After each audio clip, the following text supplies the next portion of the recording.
কতদিন তোমাকে কাছে পাই না বলো তো? আমারও তো ফিজিক্যাল নিড বলে কিছু আছে। কিন্তু পারিজা, কোনো কথা না সায়ন, তুমি আজ তাড়াতাড়ি বাড়ি ফিরছো, ওকে? হুম, ঠিক আছে, কিন্তু একটা আবদার আছে। কি আবদার? I want something new. ঠোঁটের কোণে বাঁকা হাসি ফুটে উঠল আমার। Come soon honey. Love you baby, love you too. শাওনের সাথে কথা শেষ করে ডেস্কটা গুছিয়ে তড়িঘড়ি করে রুম থেকে বের হয়ে গেলাম। করিডোরের সামনে মামুন ভাইয়ের সাথে দেখা হয়ে গেল। মামুন ভাই আমার তাড়াহুড়া করে আমার দিকে এগিয়ে আসলেন। পারিজা, আজ তোমার ইভিনিং শিফট আছে? ছিল মামুন ভাই, কিন্তু আজ আমার একটা জরুরি কাজ পড়ে যাওয়ায় সুস্মিতাকে ম্যানেজ করে দিতে বলেছি। কেন? মামুন ভাই একটা দীর্ঘশ্বাস ছাড়লেন। আমি আরও ভাবলাম তোমাকে দিয়ে আমার নাইট শিফটটা ম্যানেজ করিয়ে নিব। আজ আবার তোমার ভাবির বার্থডে। ও সরি, কিন্তু কাল তো আপনার অফ আছে, সারাদিনই তো সেলিব্রেট করতে পারবেন। না ঠিক আছে, আসলে আমাদের বিয়ের পর ওর প্রথম জন্মদিন এটা, তাই একটু স্পেশাল করতে চেয়েছিলাম আর কি। আচ্ছা, আমি স্যারের সাথে কথা বলে দেখি। হ্যাঁ, তাই ভালো হবে। আসছি তাহলে। আচ্ছা, সাবধানে যেও। গাড়িতে উঠে বসতেই ঝুম বৃষ্টি শুরু হয়ে গেল। এসি অফ করে দিয়ে গ্লাস খুলে দিলাম। আজ থেকে 7 বছর আগে এমনই এক বৃষ্টির দিনে শাওনের সাথে আমার পরিচয় হয়েছিল। তখন আমি পড়াশোনার পাশাপাশি শখের বসে একটু রেডিও স্টেশনে পার্ট টাইম আরজে হিসেবে জব করতাম। শাওনও একই সেক্টরে ছিল। এমনিতে একে অপরকে চিনতাম ঠিকই, কিন্তু কখনো সরাসরি কথা হয়নি। তবে ভ্যালেন্টাইন্স ডের একটা স্পেশাল শো যেদিন আমরা দুজনে মিলে হোস্ট করেছিলাম, সেদিন শুধু কথা না, জমিয়ে আড্ডাও হয়েছিল। শুরুটা হয়েছিল ফ্রেন্ডশিপ দিয়ে, কিন্তু শুধু এই ফ্রেন্ডশিপে আমরা বেশি দিন নিজেদের আটকে রাখতে পারিনি। শাওনের মধ্যে এমন কিছু ছিল যা প্রতিনিয়ত আমায় বিমোহিত করে তুলত। ওর স্মার্টনেস, কথা বলার ধরন, কণ্ঠের মাদকতা, সাবলীল উপস্থাপন, সব কিছু এক অদৃশ্য মায়ায় আটকে ফেলত আমায়। তাই শাওনের ভালোবাসা উপেক্ষা করার ক্ষমতা আমার ছিল না। 3 বছর চুটিয়ে প্রেম করে অবশেষে 2 পরিবারের সম্মতিতে আমরা বিবাহ বন্ধনে আবদ্ধ হলাম। এর মধ্যে একটা মাল্টিন্যাশনাল কোম্পানিতে শাওনের জব হয়ে যায়। আর বিয়ের কিছুদিন পর আমি একটা বেসরকারি টিভি চ্যানেলে নিউজ প্রেজেন্টার হিসেবে ঢুকে যাই। দুজনের মোটা অঙ্কের স্যালারিতে সংসার খুব ভালো চলছিল, কিন্তু 2 বছর যেতে না যেতেই আমাদের মধ্যে দূরত্ব তৈরি হতে শুরু করে।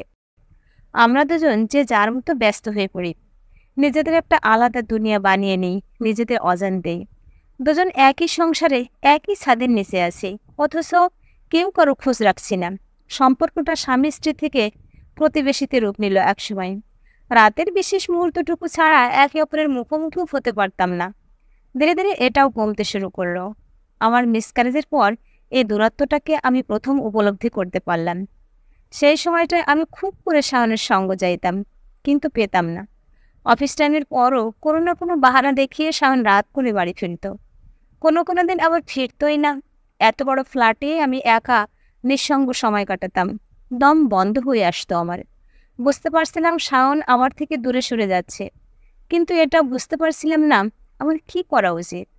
শাওনের মনোযোগ ফিরে পাওয়ার জন্য কম চেষ্টা করিনি আমি। তার পছন্দগুলোকে আগের চেয়ে বেশি গুরুত্ব দিতে শুরু করলাম। বউ এবং প্রেমিকা দুটো চরিত্রই নিজের মধ্যে প্রয়োজন অনুসারে ধারণ করে নিলাম। সে আমাকে যখন যেভাবে চাইতো সেভাবেই নিজেকে সঁপে দিতাম তার কাছে। কিন্তু তাতেও যখন কাজ হচ্ছিল না, তখন উল্টো পথে হাঁটা শুরু করলাম। শুনেছি ভালোবাসার এ পিঠে থাকে গুরুত্ব, আর অন্য পিঠে অবহেলা।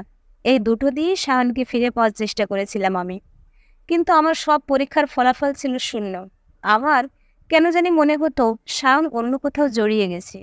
আমার ধারণা ধীরে ধীরে সত্য হতে শুরু করলো যখন শাওনের শার্টে আমি লেডিস পারফিউমের স্মেল পেতাম, শার্টের কলারে লিপস্টিকের দাগ দেখতাম। খুব ভেঙে পড়েছিলাম তখন। আমার খুব জানতে ইচ্ছে করতো কেন ও আমার সাথে এমন করলো। আমার ভালোবাসায় তো কোনো কৃপণতা ছিল না, বরং এই ভালোবাসার জন্য সময়ে অসময়ে আমি আমার আত্মসম্মান বিসর্জন দিতেও কুণ্ঠাবোধ করিনি। বিনিময়ে কি আমার এটা পাওনা ছিল? হিসাব মিলাতে পারতাম না কিছুতেই। কৌতূহল দমিয়ে রাখতে না পেরে একদিন সরাসরি শাওনকে প্রশ্ন করে বসলাম। প্রত্যুত্তরে শাওন বলেছিল, এসব নিয়ে ঘাটাঘাটি করো না তো। সারাদিন পরিশ্রম করে বাসায় এসে এই ফালতু ঘ্যানঘ্যানানি শুনতে ভালো লাগে না। তাছাড়া তোমার কোনো অভাব তো আমি রাখছি না। শারীরিক এবং আর্থিক দুটো প্রয়োজনে তো নিয়ম করে মিটিয়ে দিচ্ছি। এভাবেই ভালো থাকার চেষ্টা করো। আমি কিন্তু সেভাবে ভালো থাকতে পারছিলাম না। ভালোবাসার মানুষটাকে একটু একটু করে এভাবে অন্যের হয়ে যেতে দেখছিলাম, অথচ মেনে নিতে পারছিলাম না। প্রায় প্রতিদিনই এই নিয়ে অশান্তি শুরু হতে লাগলো। একসময় জানতে পারলাম শান শুধু একজনের সাথে না, একাধিক মেয়ের সাথে অনৈতিক সম্পর্ক রাখছে। আমি চাইলেই পারতাম তখনও সংসার ছেড়ে চলে যেতে। আরেকটা সম্পর্কে জড়ানোর মতো যোগ্যতা আমার আছে। খুব সহজেই একটা পুরুষকে পুরোপুরিভাবে ঘায়াল করার মতো শারীরিক সৌন্দর্যও আছে। কিন্তু শায়নকে বড্ড ভালোবাসি যে, ছেড়ে দেয় কি করে? অথচ সবকিছু জানার পর ওর প্রতি যে আমার কোনো ঘৃণা জন্মায়নি তা কিন্তু নয়। তবে ঘৃণার চেয়ে ভালোবাসার পরিমাণটাই বরাবরের মতো বেশি ছিল। নিজের সাথে অনেক বোঝাপড়া করেছি, কিন্তু সেই ভালোবাসার জোরে ছেড়ে যাওয়ার কথা ভাবতে পারিনি কখনো। তাই একসময় আমিও হাল ছেড়ে দিলাম। তবে আজ যাচ্ছি নতুন করে সবকিছু শুরু করতে। শায়নকে হয়তো আমি ওর পথ থেকে ফেরাতে পারবো না, কারণ ও আমার আয়ত্তে নেই। কিন্তু আমি নিজে তো নিজের আয়ত্তে আছি। আমার ভালো থাকাটা এখনো আমার হাতেই আছে।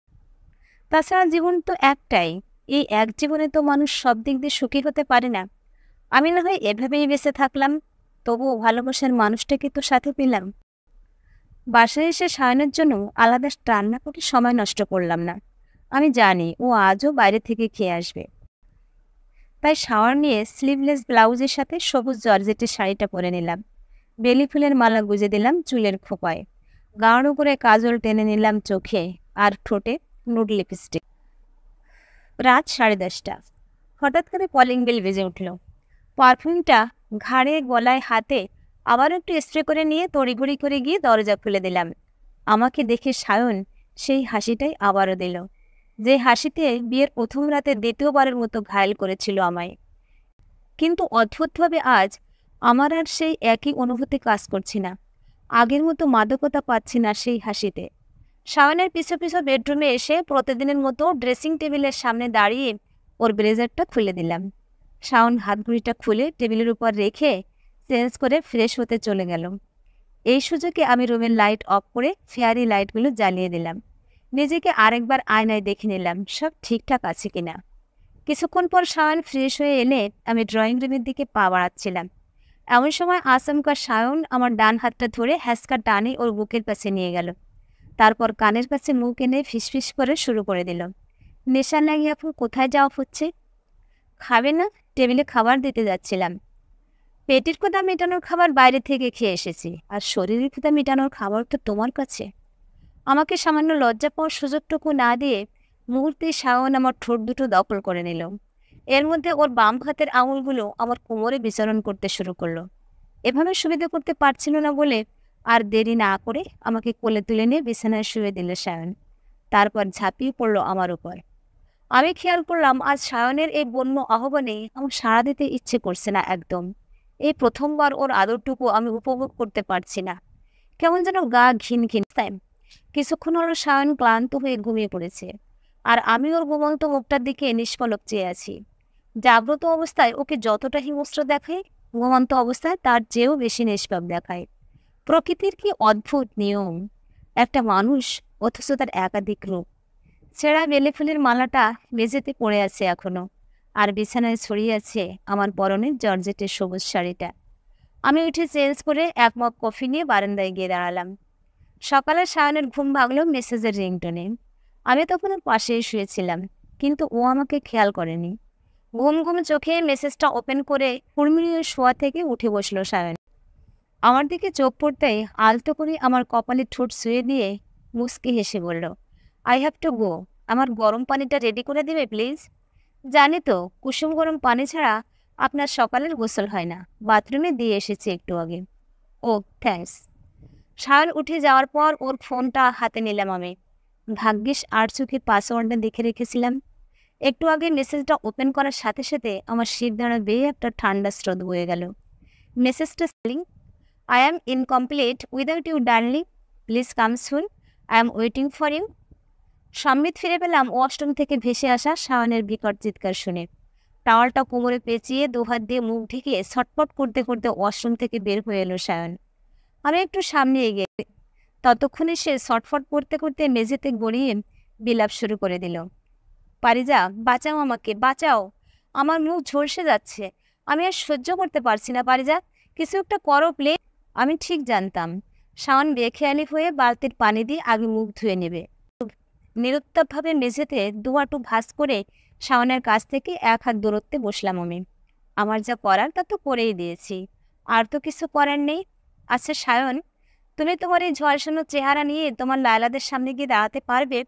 মেনে নেবে এভাবে তোমাকে তোমার লায়লারা? বলো না শায়ন। আমার অট্টহাসিতে পরিবেশ উত্তপ্ত হয়ে গেল। শায়লা তখন ঝাঁঝালো কণ্ঠে বলে চলেছে, পারিজা, তুমি জানো না তুমি কত বড় অন্যায় করেছো।